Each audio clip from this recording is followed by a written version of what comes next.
واتقوا الله الذي تساءلون به والأرحام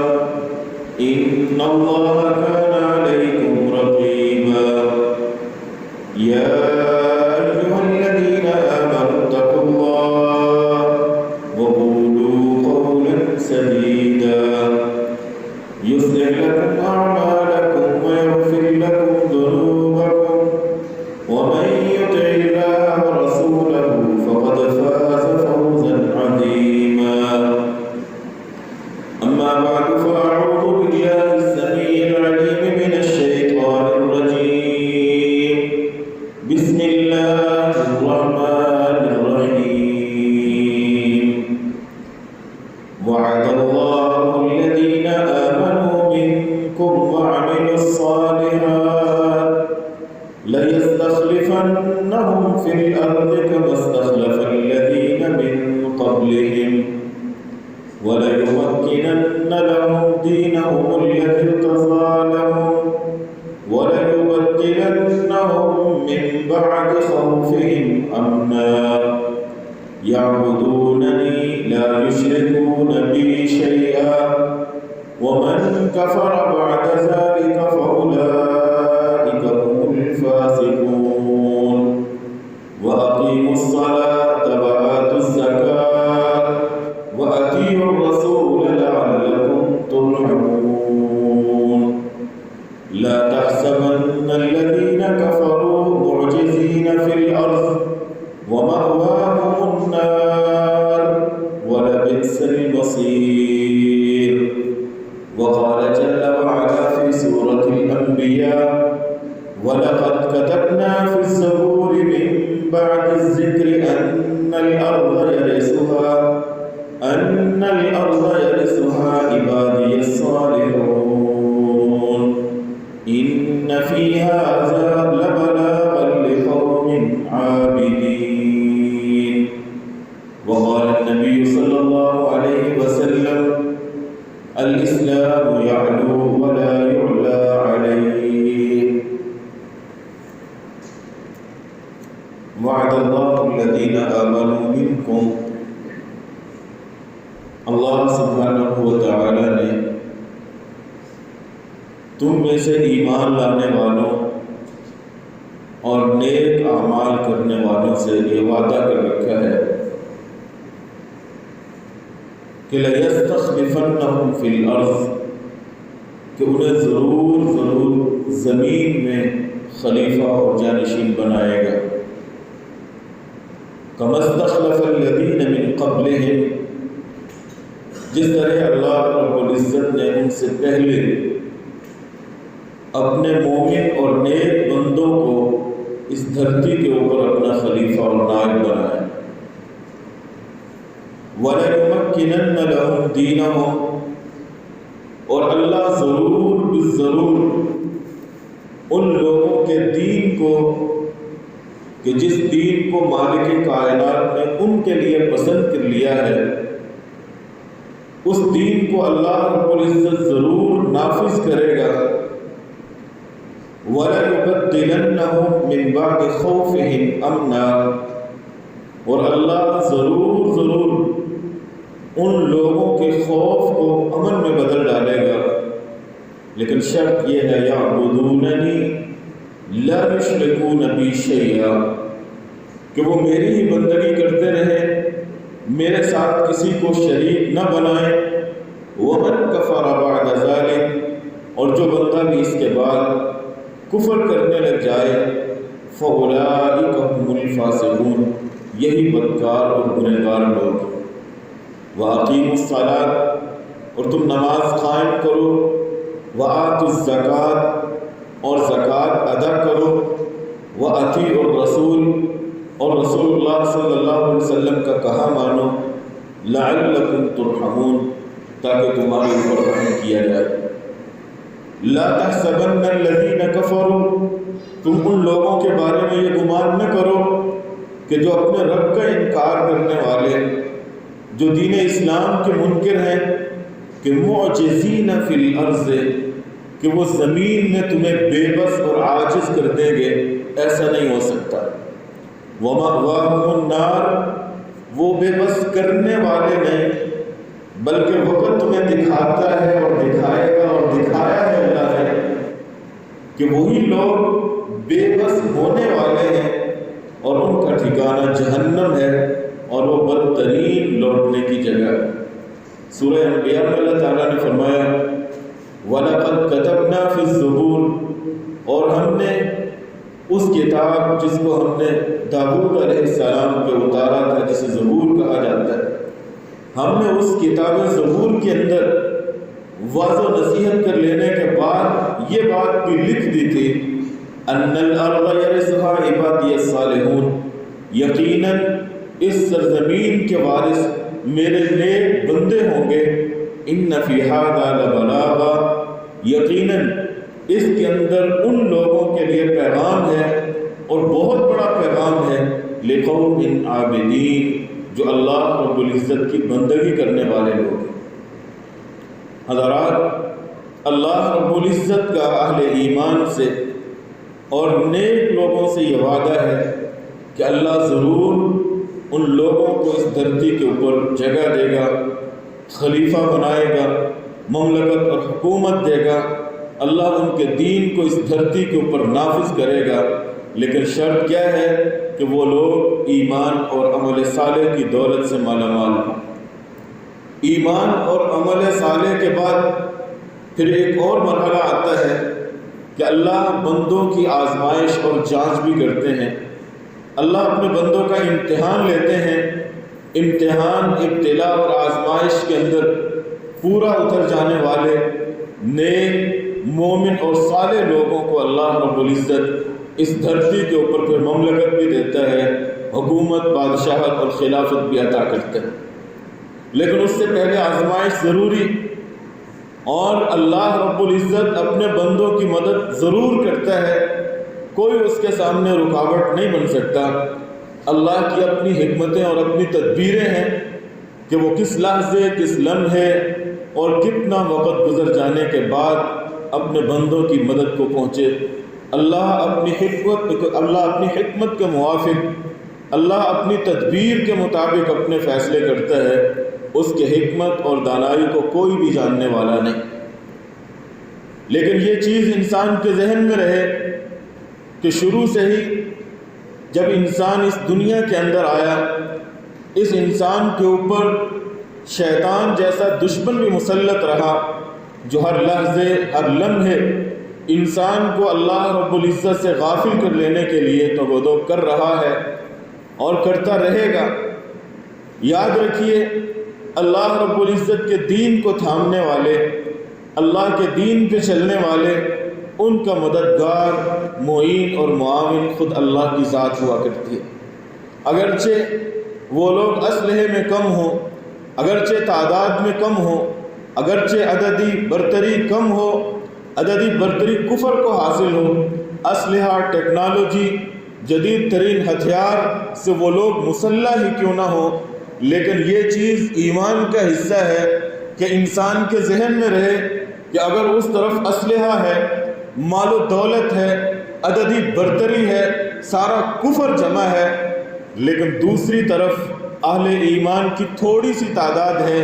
کوئی جدید اسلحہ نہیں ہے، کوئی ٹیکنالوجی خاص نہیں ہے، ان لوگوں کے پاس مالی اعتبار سے بھی شدید کمی ہے اور جانی اور نفری اعتبار سے بھی وہ لوگ انتہائی قلیل ہیں۔ لیکن یاد رکھیے،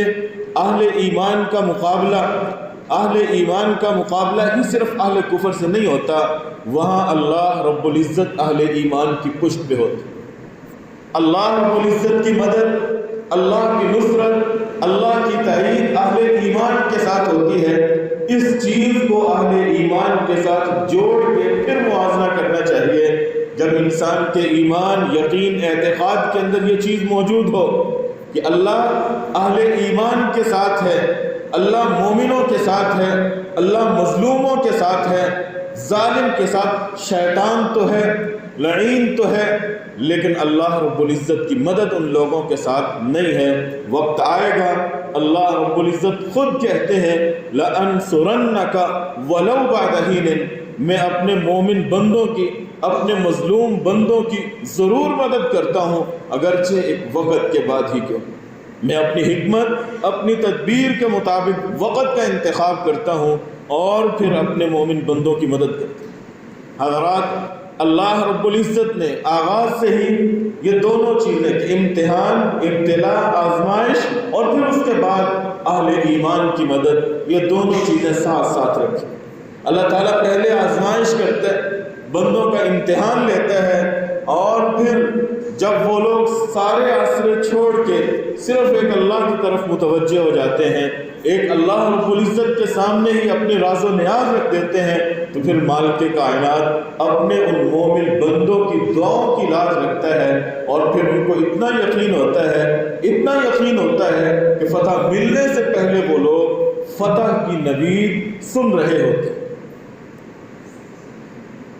رسول اکرم صلی اللہ علیہ وسلم کی زندگی میں سب سے پہلا مارکہ بدر ہے۔ اس وقت کو دیکھیے، ان احوال کو دیکھیے، ان کیفیات کو دیکھیے کہ مسلمان پہننے کے لیے پورے کپڑے نہیں، سواریاں نہیں، کسی کے پاس سواری ہے تو کوئی پیدل چل رہا ہے، اسلحہ چند لوگوں کے پاس ہے، اور وہ بھی معمولی سا چند لوگ ہیں جن کے پاس زریں موجود ہیں، لیکن ان کے مقابلے میں عالم کفر کی طاقت دیکھیے۔ یہ 313 کے لگ بھگ افراد ہیں، اور وہ 1000 کا لشکر جرار ہے، اور عرب کے مانے ہوئے لوگ، جری اور بہادر اس معاشرے میں کہلانے والے لوگ، بڑے ہی حکیم اور دانا کہلوانے والے لوگ، ہر ایک کے پاس سواری بھی ہے، اسلحہ بھی ہے، مال و زر بھی ہے، زاد رہ بھی ہے، لباس بھی ہے، سب کچھ موجود ہے۔ ان کے مقابلے میں 313 کھڑے۔ اب ان کے پاس کیا ہے؟ ایمان کی دولت ہے، اسلام کی دولت ہے، یقین اور اعتماد اور اللہ کی ذات کے اوپر توکل کی دولت ہے۔ رسول اکرم صلی اللہ علیہ وسلم کے لیے چھپر بنایا گیا، آپ صلی اللہ علیہ وسلم اس چھپر میں تشریف لے جاتے ہیں، اللہ رب العزت کے ساتھ تعلق قائم کر لیتے ہیں۔ سورہ انفال کے اندر اللہ رب العزت اس وقت کا تذکرہ کرتے ہوئے کہتے ہیں اذ تستغیثون ربکم فاستجاب لکم، کہ جب تم لوگوں نے صرف اور صرف اللہ رب العزت سے فریاد کرنا شروع کر۔ رسول اللہ صلی اللہ علیہ وسلم بیٹھے ہوئے دعا کر رہے ہیں، سیدنا ابو بکر رضی اللہ تعالیٰ عنہ قریب کھڑے ہیں، آپ صلی اللہ علیہ وسلم اتنی آہوزاری سے دعا کر رہے ہیں، اے اللہ میرے پاس جو جمع پونجی تھی، میری 23-25 سال کی محنت، اے اللہ میں میدان بدر کے اندر لے آیا ہوں، اے اللہ ان تہلک هذه العصابۃ لن تعبد ابدا، اے اللہ اگر یہ جماعت آج یہاں ہلاک ہو گئی، برباد ہو گئی، دشمن ان کے اوپر غالب آ گیا، اے اللہ مجھے نہیں لگتا کہ پھر اس کے بعد اس دھرتی کے اوپر تیری عبادت کرنے والا بھی کوئی۔ اللہم انجز ما وعدتنی، اے اللہ جو تو نے مجھ سے وعدے کیے تھے آج ان کے ایفا کا وقت ہے، اے اللہ اپنے وعدوں کو پورا کر، اے اللہ اپنی مدد نصیب کر۔ رسول اللہ صلی اللہ علیہ وسلم گڑ گڑا رہے ہیں، اللہ سے دعا کر رہے ہیں، حتیٰ کہ ابو بکر صدیق رضی اللہ تعالیٰ عنہ کھڑے سارا منظر دیکھ رہے ہیں، آپ صلی اللہ علیہ وسلم کی چادر مبارک آپ کے کندھوں سے نیچے گر۔ کبھی آپ نے میدان عرفات کے اندر حاجیوں کا وہ ماحول اور ان کی وہ کیفیت دیکھی ہو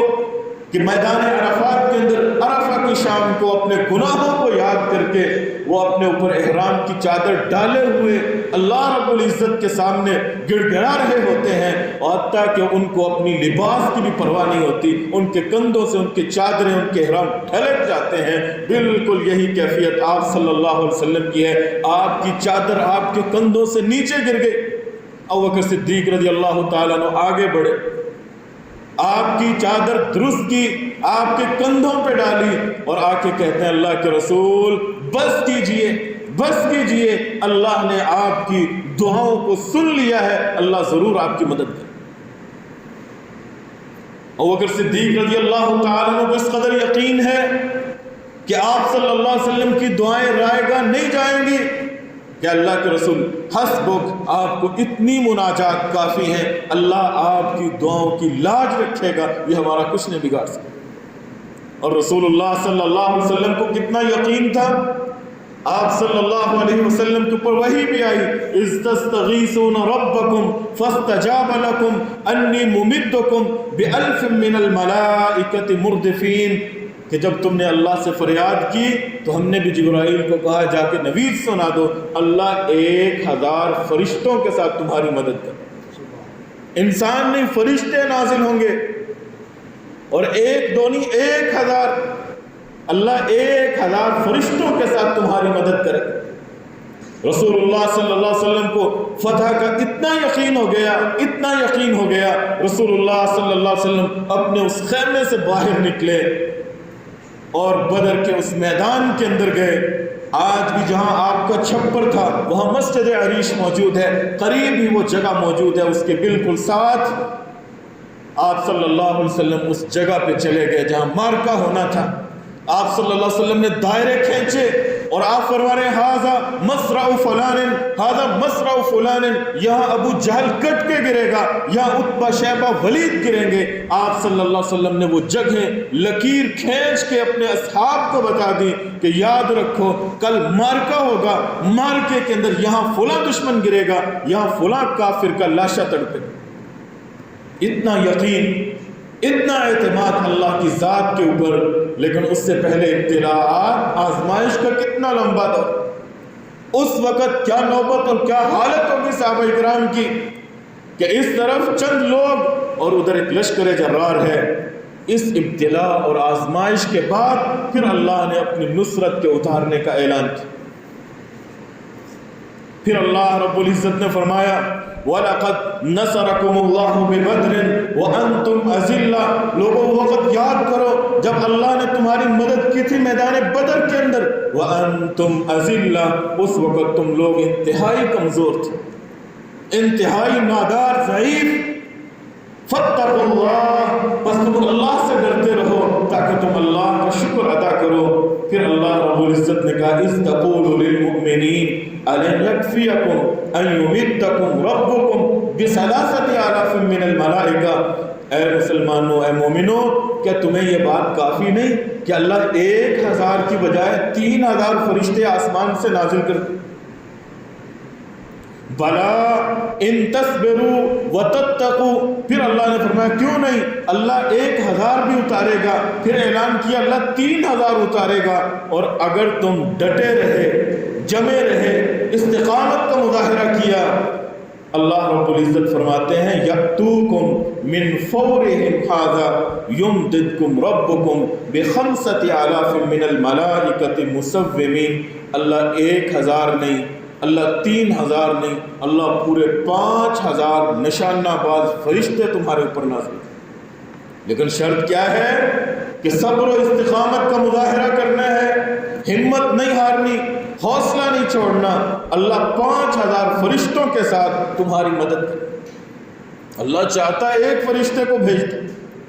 وہ ایک فرشتہ ان کافروں کا کام تمام کر سکتا تھا. وَمَا جَعَلَهُ اللَّهُ إِلَّا بُشْرًا وَلِتَطْمَئِنَّ بِهِ قُلُوبُكُمْ. لیکن اہل ایمان کے دلوں کو مطمئن کرنے کے لیے اور انہیں بشارت اور نوید سنانے کے لیے اللہ رب العزت نے 5000 فرشتوں کے نزول کا اعلان کیا,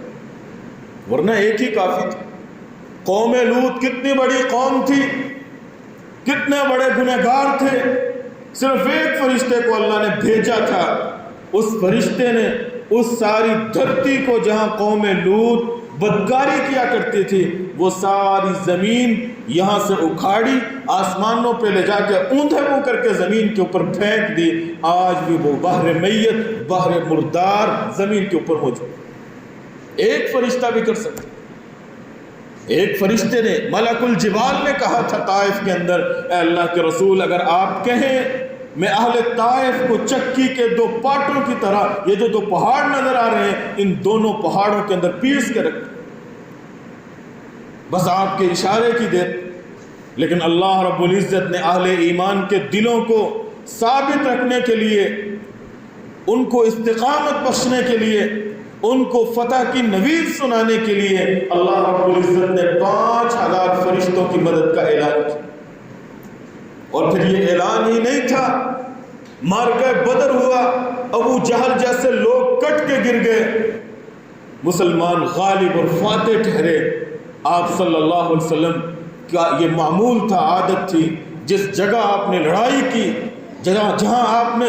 فتح حاصل کی، 3 دن تک آپ صلی اللہ علیہ وسلم وہیں رہتے تھے۔ معرکہ ختم ہوا، صحابہ اکرام رسول اکرم صلی اللہ علیہ وسلم کے پاس آ رہے، اپنی اپنی کارگزاری سنا رہے ہیں۔ آپ صلی اللہ علیہ وسلم کے سامنے کہا، اللہ کے رسول، میں نے دیکھا کہ میں ایک کافر کے اوپر حملہ کرنے کے لیے آگے بڑھ رہا ہوں، لیکن میرے حملہ کرنے سے پہلے ہی وہ انسان زمین کے اوپر گرا اور اس کا سر ایسے کچلا ہوا تھا جیسے تو پتھروں کے درمیان کسی کا سر کچل دیا جاتا۔ اللہ نے فرشتوں کے ساتھ ایسی مدد کی۔ سیدنا عباس رضی اللہ تعالیٰ عنہ اس وقت مسلمان نہیں تھے، کافروں کی طرف سے آئے ہوئے تھے۔ ابو الیسر ایک صحابی ہیں، انہوں نے قید کیا، رسول اکرم صلی اللہ علیہ وسلم کے سامنے لے کے آئے۔ آپ نے پوچھا، ابو الیسر، تو نے عباس کو کیسے قید کر لیا؟ عباس کوئی معمولی قوت والا تھا، بڑی صلاحیت، دلیر، جرت اور بہادری رکھنے والا انسان، ابو الیسر تو نے اس کو کیسے قید کر لیا؟ ابو الیسر کہنے لگے، اللہ کے رسول، میں نے اکیلے نے اسے قید نہیں کیا، میرے ساتھ اس شکل و شباہت کا ایک اور آدمی بھی تھا، ہم دونوں نے مل کے عباس کو قابو کیا۔ بلکہ ایک روایت میں تو آتا ہے، ابو الیسر کو کہنے لگے حضرت عباس کہ تو نے مجھے قید نہیں کیا، مجھے قید کرنے والا کوئی اور تھا۔ صحیح حدیث میں ہے، رسول اللہ صلی اللہ علیہ وسلم کے سامنے ابو الیسر نے کہا، اللہ کے رسول، اس شکل و شباہت کا آدمی تھا جس نے میرے ساتھ تعاون کیا اور ہم عباس کو قید کر کے آپ کی خدمت میں لے کے آئے۔ حضرت عبداللہ ابن عباس رضی اللہ تعالیٰ عنہ بیان کر رہے ہیں کہ بینما رجل من المسلمین یشتد فی اثر رجل، مسلمانوں کا ایک آدمی مشرکوں کے ایک آدمی اور فوجی کے پیچھے بھاگ رہا تھا اس کو قتل کرنے کے لیے۔ کافر آگے آگے ہے، یہ مسلمان پیچھے پیچھے ہے۔ اس سمع ضربۃ بالصوت، اس نے اپنی تلوار ابھی نہیں نکالی، اس نے اپنا وار نہیں کیا، لیکن اس کے وار کرنے سے پہلے ہی اس اگلے بندے کے اوپر کوڑے کا ایسا وار ہوتا ہے کہ وہ انسان زمین کے اوپر گر جاتا ہے اور ہلاک ہو جاتا ہے۔ اور جیسے ہی کوڑا لگا اسی کے ساتھ ایک گھڑ سوار کی آواز بھی آئی، اقدم حیزوم، اقدم حیزوم، اے حیزوم آگے بڑھ۔ صحیح بخاری کی روایت،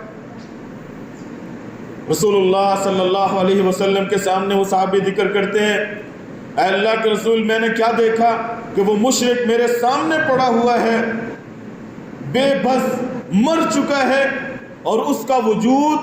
پیلا ہو رہا ہے۔ اے اللہ کے رسول، میں نے یہ آوازیں سنی، ایک گھڑ سوار کو محسوس کیا۔ رسول اللہ صلی اللہ علیہ وسلم فرماتے ہیں، صدقت ذالک من مدد السماء الثالثہ، اے اللہ کے بندے، یہ اللہ کے وہ فرشتے تھے جو تیسرے آسمان پہ رہتے ہیں، اللہ نے وہاں سے تمہاری مدد اور نصرت کے لیے بھیجا۔ اللہ اپنے بندوں کی یوں مدد کرتا ہے جب وہ ایمان اور عمل صالح کی دولت سے مالا مال ہوتے ہیں۔ معرکہ احد دیکھ لیجئے، رسول اکرم صلی اللہ علیہ وسلم اپنے ساتھیوں کو لے کے احد کے میدان میں نکل آتے ہیں۔ آپ صلی اللہ علیہ وسلم نے مکمل جائزہ لینے کے بعد احد پہاڑ کے سامنے مدینے والی سائڈ پہ جبل رمات کے اوپر آپ صلی اللہ علیہ وسلم نے عبداللہ ابن جبیر کو 50 ساتھی دے کے، 50 تیر انداز دے کے آپ صلی اللہ علیہ وسلم نے مقرر کیا۔ آپ صلی اللہ علیہ وسلم نے فرمایا، ان رأیتمونا تخطفنا الطیر، اے عبداللہ اور اس کے ساتھیوں، اگر مارکے کے اندر، میدان کے اندر تم دیکھو کہ ہمیں شکست ہو گئی ہے اور ہمارے وجودوں کو پرندے نوچ رہے ہیں، تم نے اپنی اس جگہ کو نہیں چھوڑنا حتیٰ کہ میں تمہارے پاس اپنا پیغمبر دوں، اپنا قاصد بھیجوں۔ اور اگر تم دیکھو کہ اللہ نے ہمیں فتح دے دی، ہم مال غنیمت اکٹھا کر رہے ہیں، اللہ نے ہمیں غلبہ دے دیا ہے، تم نے ہماری مدد کے لیے نہیں آنا، تم نے مال سمیٹنے کے لیے نہیں آنا، حتیٰ کہ میں تمہارے پاس قاصد بھیجوں اور تمہیں خود بلواؤں، تم نے اپنی جگہ پہ مستقر رہنا ہے، ٹھہرے۔ کفار نے حملہ کیا، مسلمانوں کی پوزیشن مضبوط تھی، چند لمحوں کے اندر کفار کی صفیں تتر بتر ہو گئی، قافلہ وہ مارکا جیت چکے مسلمان کافر شکست خوردہ ہو کے بھاگ نکلے۔ جب مسلمانوں نے، وہ مسلمان جو جبل رمات کے اوپر بیٹھے ہوئے تھے، عبداللہ ابن جبیر رضی اللہ تعالیٰ عنہ کے ساتھی، انہوں نے دیکھا کہ مسلمانوں کو فتح ہو چکی ہے، مسلمان غالب ٹھہرے ہیں، آپ صلی اللہ علیہ وسلم اور آپ کے ساتھی مال غنیمت سمیٹ رہے ہیں، یہ عبداللہ ابن جبیر سے کہنے لگے اے امیر ہمیں بھی چلنا چاہیے، مسلمانوں کی مدد کرنی چاہیے، مارکا ختم ہو چکا۔ عبداللہ نے کہا نہیں، اس وقت تک یہاں سے نہیں جائیں گے جب تک رسول اللہ صلی اللہ علیہ وسلم کا پیغام نہیں آ جاتا، آپ صلی اللہ علیہ وسلم کا پیغام آئے گا تب یہاں سے ہٹیں گے۔ انہوں نے اجتہاد کیا کہ نہیں، آپ صلی اللہ علیہ وسلم کے کہنے کا مطلب یہی تھا کہ مارکا جب تک کوئی اس کا فیصلہ نہیں ہو جاتا اس وقت تک تم نے یہی ٹھہرنا ہے، اب تو مارکا ختم ہو چکا، مسلمان غالب آ چکے۔ عبداللہ ابن جبیر روکتے رہے، لیکن صحابہ اکرام اجتہاد کرتے ہوئے رسول اللہ صلی اللہ علیہ وسلم کی موجودگی میں، آپ صلی اللہ علیہ وسلم کے فرمان کی موجودگی میں اپنی رائے اور اپنی سوچ بروئے کار لاتے ہوئے جبل رمات سے نیچے اتر، حتی لم یبق الا 12 رجلا، فقط 12 آدمی حضرت عبداللہ ابن جبیر رضی اللہ تعالیٰ عنہ کے ساتھ باقی رہ گئے، باقی سارے نیچے اتر۔ یہ ایک کوتاہی اور غلطی ہوئی، مسلمان جو غالب آ چکے تھے، فتح حاصل کر چکے تھے، حضرت خالد ابن ولید ابھی مسلمان نہیں ہوئے تھے، انہوں نے ماحول کا جائزہ لیا، جبل رمات کے پیچھے سے دوبارہ پھر مسلمانوں کے اوپر حملہ کیا، مسلمان تیار نہیں تھے اور مسلمان وہ جیتی ہوئی جنگ ہار۔ اللہ کی مدد، اللہ کی نصرت آ چکی تھی، لیکن رسول اللہ صلی اللہ علیہ وسلم کی چند لمحوں کے لیے اتباع اور اطاعت نہ کرنے کی بنا پہ اتنی بڑی اللہ رب العزت کی جانب سے کہہ لو سزا ملی، اتنا بڑا امتحان آیا مسلمانوں کے اوپر کہ جیتی ہوئی جنگ مسلمان ہار۔ وہی میدان جہاں مسلمان غالب تھے، آج ایک نہیں، دو نہیں، 70 افراد کی لاشیں اٹھا رہے، رسول اللہ صلی اللہ علیہ وسلم کے خود کے اوپر حملہ ہوا، آپ کا سر مبارک زخمی ہو گیا، آپ کا ماتھا پھٹ گیا، آپ صلی اللہ علیہ وسلم کے دانت مبارک شہید ہو گئے، آپ صلی اللہ علیہ وسلم لہو لہان، آپ کے چچا حمزہ شہید ہو جاتے۔ کتنا بڑا نقصان اٹھانا پڑا ایک معمولی سی کوتاہی کی وجہ سے۔ اللہ کی مدد اور اللہ کی نصرت آتی ہے ایمان کی بنیاد پہ، عمل صالح کی بنیاد پہ، اور اللہ کی مدد روٹ جاتی ہے تب جب لوگ اللہ اور اس کے رسول کی اطاعت سے باہر ہو جاتے، اللہ اور اس کے رسول کی نافرمانی کرتے۔ یہ معمولی سی کوتاہی تھی، اجتہادی خطا تھی، جس کی بنیاد پہ جیتی ہوئی جنگ مسلمان ہار۔ اللہ رب العزت ہمیں تمہیں سکھاتے ہیں، یہ تعلیم دیتے ہیں کہ اللہ کی مدد چاہیے، اللہ کی نصرت چاہیے، اللہ اور اس کے رسول کے دین سے وابستہ ہو جاؤ، اللہ اور اس کے رسول کی بات مانو اور تسلیم، اسی کے اوپر تمہارا ایمان اور یقین ہونا چاہیے۔ اس سے آگے چلیے، مارکہ احزاب، اذ جاؤکم من فوقکم ومن اسفل منکم، قرآن اعلان کرتا ہے کہ پھر مسلمانوں کے اوپر وہ وقت بھی آیا کہ جب ہر جانب سے مسلمانوں کو گھیر لیا۔ من فوقکم ومن اسفل منکم، قرآن کہتا ہے مدینے کی کوئی راہ ایسی نہیں تھی کہ جس راہ سے لوگ آ سکتے ہوں اور وہاں سے مسلمانوں کے اوپر حملہ کرنے کے لیے اللہ کے دشمن اور کافر نہ آئے۔ ہر جانب سے، ہر راستے سے، عرب کے ہر قبیلے سے مسلمانوں کے خلاف حملہ کرنے کے لیے ساری انسانیت، عالم کفر جمع ہو چکا تھا، اسی لیے اسے حزب کی جمع احزاب کہا جاتا۔ اذ جاؤکم من فوقکم ومن اسفل منکم واذ زاغت الابصار، قرآن کہتا ہے تمہاری نگاہیں کج ہو چکی تھی، تمہاری نگاہیں پتھرا گئی تھی، وَبَلَغَتِ الْقُلُوبُ الْحَنَاجِرَ، اور تم اتنے پریشان تھے کہ تمہارے دل اٹھ کے حلق تک جا پہنچے، اتنے پریشان کہ اب کیا بنے گا، حتیٰ کہ رسول اللہ صلی اللہ علیہ وسلم نے مشورہ کرتے ہوئے اپنے اصحاب سے مشورہ کیا کہ اگر تمہارا مشورہ ہو تو ہم یوں نہ کریں کہ دشمن کو توڑنے کے لیے بنو غطفان قبیلے کو کچھ مال دے دیں، کچھ دولت دے دیں اور انہیں یہاں سے روانہ کریں، کم از کم دشمن تو کم ہو جائے۔ صحابہ اکرام عرض کرنے لگے اللہ کے رسول اس طرح کی باتیں تو ہم نے اس وقت نہیں سوچی تھی جب ہم کفر کی حالت میں تھے کہ ان دشمنوں کو مالی لالچ دے کے رخصت کر دی۔ اللہ کے رسول اب تو اللہ نے اسلام کی دولت سے نوازا اور رسول اللہ صلی اللہ علیہ وسلم بھی لگتا ہے محض امتحان لینے کے لیے، اپنے صحابہ کی آزمائش کرنے کے لیے یہ سوال ان کے سامنے رکھے۔ پھر مشورہ ہوا، خندق کھودی گئی کہ جن اطراف سے مدینہ کے اندر لوگ داخل ہو سکتے تھے، مدینہ کی دو جانب بڑے بڑے پہاڑ ہیں، ایک جانب احد ہے، دوسری جانب عیر پہاڑ ہے، اور دو اطراف مشرق اور مغرب کی جانب پتھریلی زمین ہے۔ رسول اللہ صلی اللہ علیہ وسلم نے اس جانب جہاں سے دشمن کے آنے کا اندیشہ تھا خندق کھودنا شروع کر دی۔ پیمائش کی گئی، خندق کا تعین کیا گیا۔ آپ صلی اللہ علیہ وسلم کے حصے میں جو خندق آئی، آپ صلی اللہ علیہ وسلم نے اپنے حصے کی جگہ خود اپنے ہاتھوں سے کھودی، اور ماحول یہ بن چکا تھا۔ قرآن اعلان کرتا ہے تظنون باللہ الظنون، کہ تم میں سے کچھ منافق لوگ ایسے بھی تھے کہ جو طرح طرح کے گمان کر رہے تھے۔ ہنالک ابتلی المؤمنون وزلزلوا زلزالا شدیدا، وہیں پہ اللہ رب العزت نے مومنوں کا بڑا سخت اور کٹھن امتحان لیا۔ وَإِذْ يَقُولُ الْمُنَافِقُونَ وَالَّذِينَ فِي قُلُوبِهِمْ مَرَضٌ، وہ لوگ جن کے دلوں میں بیماری تھی، جنہیں منافق کہا جاتا تھا، وہ لوگ کہنے لگے ما وعدنا اللہ ورسولہ الا غرورا، اللہ اور اس کے رسول نے تو محض ہم سے دھوکے کا وعدہ کیا۔ نعوذ باللہ، اللہ مدد کرے گا اپنے بندوں کی، اللہ اپنے بندوں کی نصرت کو پہنچے گا۔ یہ کیسی مدد اور نصرت ہے؟ سارا عالم کفر ہمارے اوپر ٹوٹ پڑا ہے، حتیٰ کہ وہ بنو قریظہ جو ہمارے حلیف تھے وہ لوگ بھی ان کا ساتھ دینے کے اوپر اترا ہے۔ یہ کیسے وعدے؟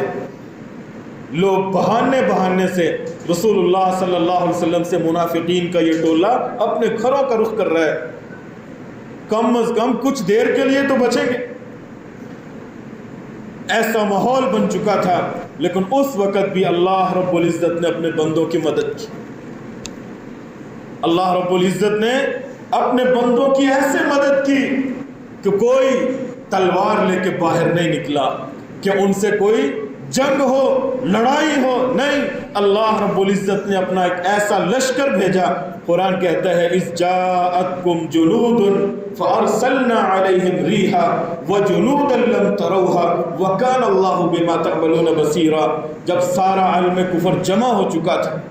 اس وقت مقابلہ کرنے کے لیے تم نے تو اپنی تیاری کی تھی، لیکن اللہ نے مقابلے کی نوبت نہیں آنے دی۔ اللہ نے اپنا ہوا جیسا لشکر اللہ رب العزت نے ان لوگوں کے اوپر مسلط کر دیا۔ اللہ نے ایسی تیز ہوا چلائی، ان کے خیموں کی تنابیں ٹوٹ رہی ہیں، ان کے کھونٹے وہ اکھڑ رہے ہیں،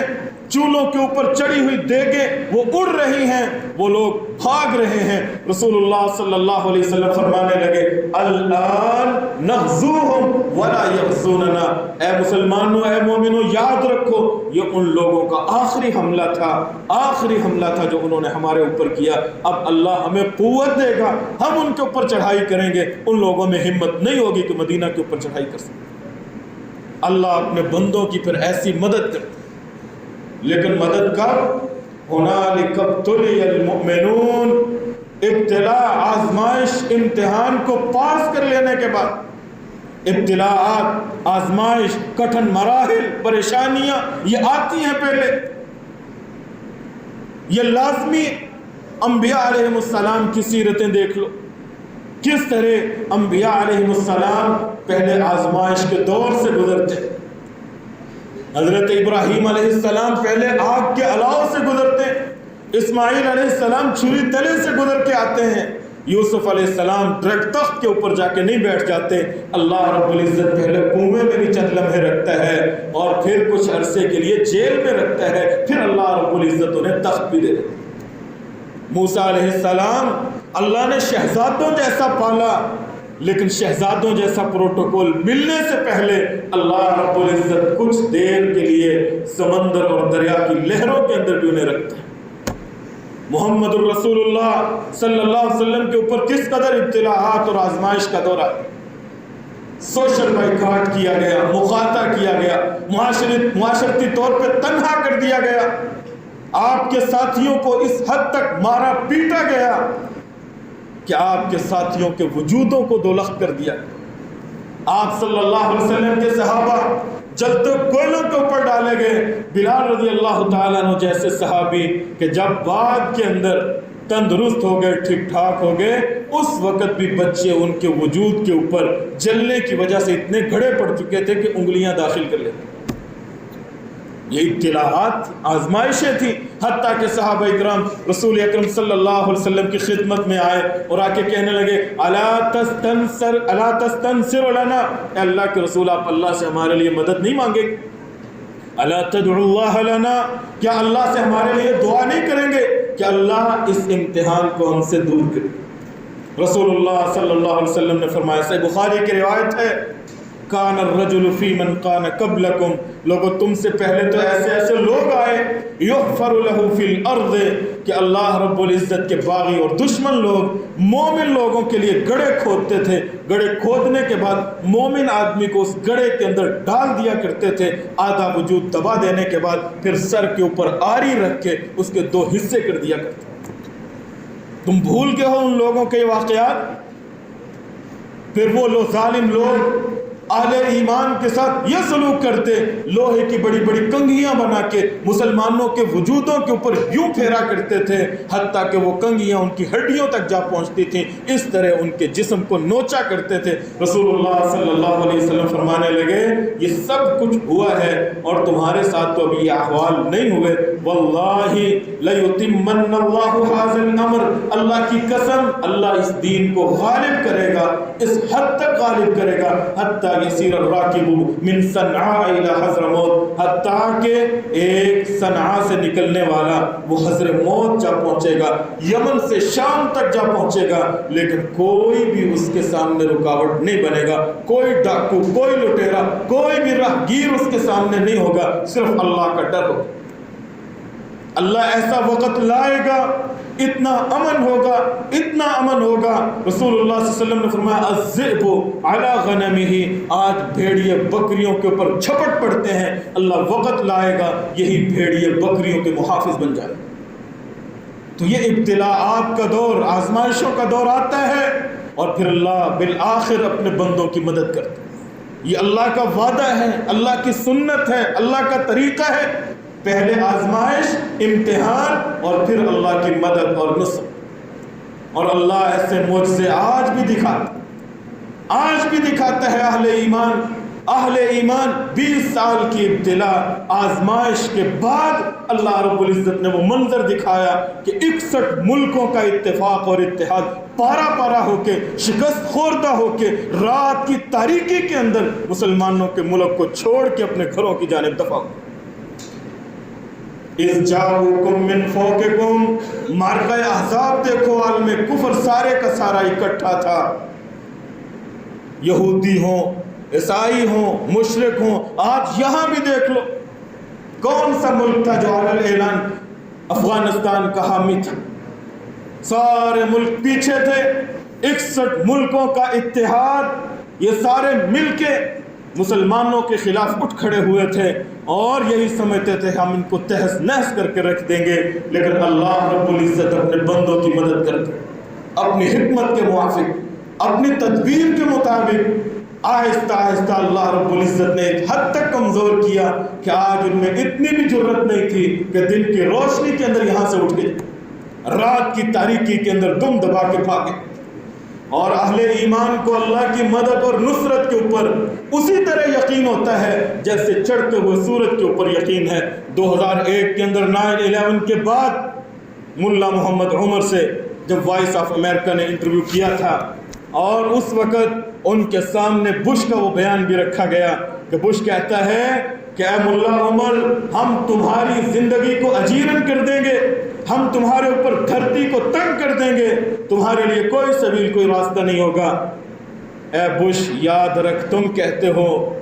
ملا عمر نے جواب دیا تم کہتے ہو کہ ہم اس دھرتی کو تنگ کر دیں گے، یاد رکھ یہ دھرتی میرے رب کی ہے، اور اس رب کا کہنا ہے ان ارضی واسعہ، میری زمین بڑی فراخ ہے اہل ایمان کے لیے۔ دیکھتے ہیں ایک طرف تو کہتا ہے زمین کو تنگ کر دیں گے، ایک طرف میرا مالک کہتا ہے کہ اے اہل ایمان اللہ کی زمین بڑی وسیع ہے۔ دیکھتے ہیں مستقبل کس کے حق میں فیصلہ کرتا ہے، دیکھتے ہیں تیری کہی ہوئی بات پوری ہوتی ہے یا اللہ کا وعدہ پورا۔ اللہ اپنے بندوں کی یوں مدد کرتا ہے، ان کی زبان سے ایسے الفاظ نکالتا ہے، ان کا یقین اور ایمان بول رہا ہوتا ہے ان من عباد اللہ۔ رسول اللہ صلی اللہ علیہ وسلم فرماتے ہیں اللہ کے بندوں میں سے کچھ ایسے بندے بھی ہوتے ہیں بظاہر اشعث اغبرا، پراگندہ بال، میلے کچیلے لباس، لیکن اللہ کی ذات کے اوپر اتنا یقین ہوتا ہے، اتنا توکل ہوتا ہے، وہ زبان سے جو بات کہتے ہیں اللہ رب العزت ان کی بات کو پورا کر دیتے۔ 20 سال تک امت مسلمہ نے وہ وقت بھی جھیلا کہ جب اس بندے کا نام لیا جاتا تھا وہ بندہ مجرم بن جاتا، سوشل اس بندے کا اکاؤنٹ بلاک کر دیا جاتا تھا۔ جو بندہ ان کا نام لکھتا تھا ملا عمر لکھنے کی وجہ سے آپ کا اکاؤنٹ بلاک کر دیا جاتا تھا، لیکن آج اللہ رب العزت نے ان کے ایمان کی وجہ سے، ان کے یقین کی وجہ سے، اللہ کی ذات کے اوپر توکل کی وجہ سے آج وہ سارا عالم کفر بھاگ گیا ہے، اللہ کے بندے اللہ کے دین کے نفاذ کے لیے پھر آ گئے۔ اللہ رب العزت سے دعا ہے کہ اللہ ہمیں بھی ایمان اور یقین کی دولت دے، اللہ ہماری بھی مدد کرے، اللہ ہمارے حکمرانوں کو بھی یہ توفیق اور سمجھ دے کہ ہر روز ہم ہزاروں عصمتیں برباد ہوتی دیکھتے، ہزاروں قتل دیکھتے ہیں، لیکن ٹس سے مس نہیں ہوتے، لیکن شریعت کا نام نہیں لیتے، اللہ کے دین کے نفاذ کا نام نہیں لیتے۔ اللہ کے دین کو نافذ کرو، اللہ کی حدود کو نافذ کرو، اللہ کی دھرتی پہ اللہ کے نظام کو نافذ کرو، اور پھر اس کی برکات دیکھو۔ اللہ کس طرح معاشرے کے اندر امن، چین اور راحت عطا فرما دیتا ہے۔ اللہ رب العزت سے دعا ہے کہ اللہ رب العزت جن لوگوں نے اس مارکے کے اندر جو کردار ادا کیا، چاہے وہ پاکستانی ہو یا افغان ہو، اللہ سب کی اس محنت کو قبول کرے، اور اللہ رب العزت ہم سب کو توفیق دے کہ ہم اللہ کی دھرتی پہ اللہ کے نظام کو نافذ کر سکیں۔ وآخر دعوانا ان الحمدللہ۔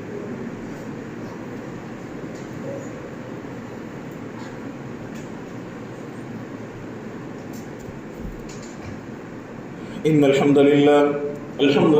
نحمده ونستعينه ونستغفره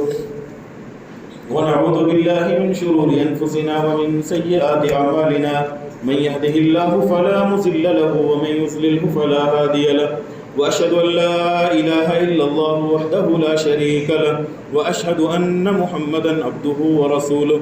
اما بعد فان خير الحديث كتاب الله، وخير الهدي هدي محمد صلى الله تعالى عليه وسلم، وشر الأمور محدثاتها، وكل محدثة بدعة، وكل بدعة ضلالة، وكل ضلالة في النار۔ اللهم انصر الإسلام والمسلمين، اللهم أعز الإسلام والمسلمين، اللهم انصر المجاهدين في كل مكان، اللهم انصر المستضعفين في كل مكان، اللهم انصر من نصر دينك، اللهم اشف مرضانا ومرضى المسلمين، اللهم اقض حاجاتنا وحاجات المسلمين، اللهم احينا على الإسلام وأمتنا على الإيمان، رب توفنا مسلما وألحقنا بالصالحين، رب ارحمهما كما ربيانا